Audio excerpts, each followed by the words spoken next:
American newspapers, 1800 to 1860. City papers. The first half of the 19th century brought dramatic changes in transportation and communications to the U.S.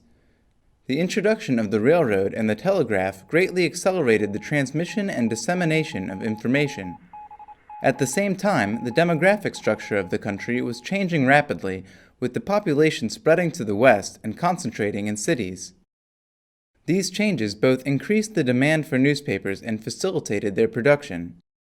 In 1800, there were 200 newspapers being published in the United States. By 1860, there were 3,000. Many of the new urban papers that were founded in the 1830s and 40s reached unprecedented circulation numbers. According to one estimate, the total annual circulation of all newspapers between 1828 and 1840 doubled from 68 million to 148 million copies. Some scholars also speculate that this expansion of the press was due to increased political participation of the working and middle classes, higher rates of literacy, and increased leisure time. Advances in printing technology, such as the Faude-Régnier paper-making machine and steam printing presses, were equally important since they allowed for newspapers to be printed faster and more efficiently. At the beginning of the century, journalism in cities was dominated by the political and mercantile press, which tended to cater to particular groups of elite readers. But the 1820s and 30s saw the establishment of many new papers intended specifically for working men, free blacks, women, immigrants, and Native Americans, as well as for particular religious denominations, professions, or political causes like abolition and temperance. In this video, we will focus on one of the most significant developments in journalism of this period, the penny paper. These 1-cent daily newspapers that began appearing in the 1830s were cheaper than the 6-cent mercantile and political papers that preceded them, and they saw a new mass audience of middle and working-class readers. They proclaimed their political independence and strove to entertain their readers. They did not invent cheap pricing, the idea of political independence, or sensational reporting, but they took these elements of early American journalism and combined them in a new way. In doing so, they became some of the most successful and influential papers of the 19th century. These new penny papers combined major innovations in pricing, distribution, format, and content. Instead of being subsidized by political parties, they began operating independently and targeting new audiences. Instead of merely reprinting foreign news or speeches, they expanded coverage to local news, human interest stories, court reports, and scandals. Partisan papers charged higher prices and also received extra support from political patrons or government printing contracts. Because the penny papers were cheaper and generally didn't receive outside help, they depended more on advertising revenue, which was tied to circulation rates. The shift in the business model from offering expensive yearly subscriptions to vending individual copies by newsboys meant that the audience for these papers now included any literate person who happened to be walking down the street. Although the penny papers continued to report on serious subjects like politics and finance, the choice of content was not driven by party affiliation, but rather by what would sell the most papers. Benjamin Day, who got his start in the working-class press, founded the New York Sun in 1833, but its motto, "It shines for all," also indicates that he intended to reach a wider audience not limited to any particular group. With only 3 columns, the Sun's early issues were about half as wide and half as tall as the typical political or mercantile papers. The Sun first popularized publishing police and court reports, which consisted of short descriptions of arrest for drunkenness, theft, and violence. Popular stories like these, delivered in brief paragraphs in a direct style, proved to be an enormous success. The Sun's example was widely copied by competitors. As many as 35 penny papers were founded in New York during the 1830s, but only 2, Benjamin Day's New York Sun and James Gordon Bennett's New York Herald, managed to survive the decade. Bennett was one of the most colorful figures of American journalism, and his Herald attempted to surpass the Sun in its sensationalism. The Herald also pioneered the use of specialized columns and sections for financial news, sports, and local, state, and national news. Since the Herald and the Sun soon became major rivals, the two editors often attacked each other's paper, citing errors, delays, and dullness, while proclaiming the superiority of their own publication. Although they claimed political independence, the penny papers were certainly biased, and, like the partisan papers of the 1820s, their content was strongly associated with the personality of the editor. Bennet was especially outspoken. For example, in this column from October of 1835, he taunted the Sun, casting aspersions on its success and reputation. Despite their difference in size and content, the Sun and Herald would have looked very much like other city papers. Under the nameplate were nearly unbroken columns of close-set type, and there was often no discernible logic in the ordering of news items. Sometimes the items were listed by size or in the order in which they were received. Any illustrations were small and simple and could be repeated many times on the same page. For example, a drawing of a boat could be used to draw attention to all notices about the arrival of ships. There was also little differentiation between ads and articles, so you might see an advertisement for sugar or leeches alongside a news item. Surprisingly, the front page did not always contain the most important news, since it could be filled with advertisements or stock material such as poetry. The second page often included a summary of the most important news under the masthead. For example, an early issue of the New York Herald states that an arriving ship had brought what it called highly important accounts of upheaval in Spain, but no important intelligence from France. The ends of columns were typically filled in with short items about local events. As penny papers became more popular, they often expanded in size and price, eventually becoming as large as their competitors.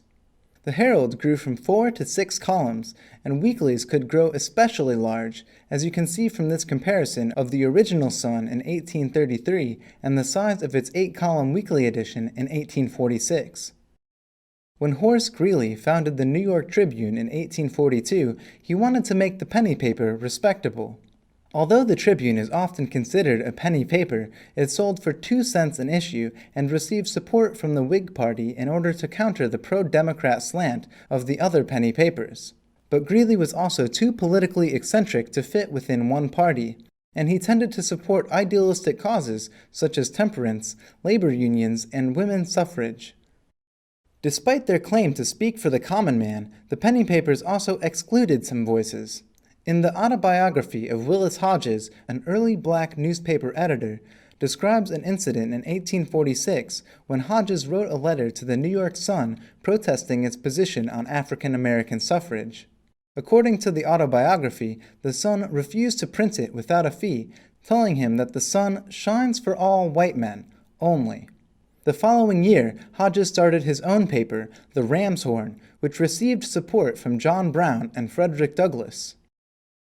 Because of the time and expense involved, there were few original illustrations in newspapers, and the use of decorative type and white space for emphasis was first seen in advertisements. Illustrations did not become common until the 1850s, and photographs did not appear regularly until the 1880s. Frank Leslie's illustrated newspaper was especially famous for its large, eye-catching illustrations. The tremendous growth of the penny papers also had important consequences for their organizational structure and business model. New printing presses allowed newspapers to print many more copies much faster, but the high cost of this equipment also made starting a newspaper much more expensive. Newspaper staff also grew in size and became more specialized. The bulk of original material in early penny papers could be written by just 1 or 2 people. But by 1845, the Herald had a staff of 13 editors and reporters, in addition to 20 compositors. A large newspaper in the 1850s could employ 100 or more. It's important to remember that despite the tremendous success of the penny papers, the majority of newspapers during the 1830s and 40s were partisan.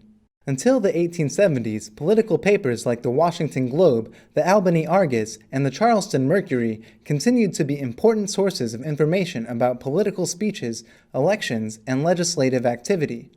What took place in 19th century American newspaper publishing was not a simple replacement of one kind of paper by another, but a process of mutual influence.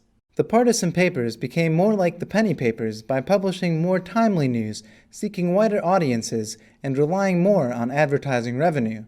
At the same time, some penny papers adopted partisan practices, especially as editors became more managerial and had more time for politics. Penny papers often made claims about their own truth and impartiality, but especially in their early years, they were filled with items that later proved to be invented. The most famous example of this was the Great Moon Hoax of 1835, when the Sun published a series of articles claiming that astronomer John Herschel had discovered the presence of trees and rivers on the moon, not to mention blue goats and a hybrid race that was half man, half bat.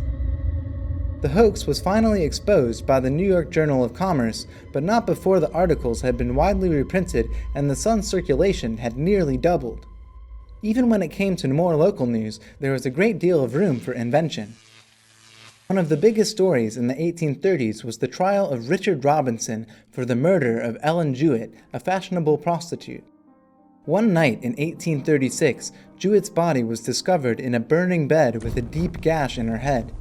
The trial attracted unprecedented attention, and the penny papers outdid each other in supplying lurid and conflicting stories about Jewett's upbringing and character, and claiming to have inside information about the trial. The penny papers soon spread to other cities. The Boston Herald, the Philadelphia Public Ledger, and the Baltimore Sun were all founded as penny papers in the mid-1830s and early 1840s. Although certain characteristics of the penny paper also spread further south and inland, they were primarily a big city phenomenon. Because large eastern cities already had established political and mercantile newspapers, the penny papers there had an entrenched rival from which they were compelled to distinguish themselves. In smaller cities in the south and west, however, the divisions between different kinds of papers were less distinctive. The example of Chicago illustrates this difference. As distinguished from eastern cities, penny papers in Chicago met with little success. Instead, the political papers that became dominant in the 1850s, such as the Democratic Chicago Times and the Republican Chicago Tribune, gradually took on features of the penny press, such as sensationalism and the coverage of local news, but also preserved their party ties. One of the closest counterparts to the eastern penny papers was the New Orleans Picayune, established in 1837 by George Kendall and Francis Lumsden, and named for the smallest unit of Spanish currency. It became especially important during the Mexican-American War of 1846 to 1848, as the principal source of information on the war for newspapers across the country. One of its most noteworthy contributions to journalism was its use of correspondents, many of them soldiers, to provide the most complete eyewitness coverage of any American war to that time. Like today, city papers circulated beyond their home base. Many city papers were distributed regionally, and the biggest papers circulated across the country, typically as a weekly edition. In the 1840s and 50s, the city papers, especially the New York Weekly Tribune, had become quite successful at attracting country readers. Whereas country papers had traditionally focused on reprinting national and foreign news, they responded to this outside competition from city weeklies by publishing more local news. Thus, like the political dailies before them, the country papers also evolved in response to the tremendous popularity of the metropolitan penny papers. The penny press revolutionized the distribution, business model, and content of American city papers, and they set the stage for the newspaper as a mass market commodity. This concludes part 2 of the tutorial. The next video will cover the role of country papers. This video has been brought to you by the History, Philosophy, and Newspaper Library at the University of Illinois.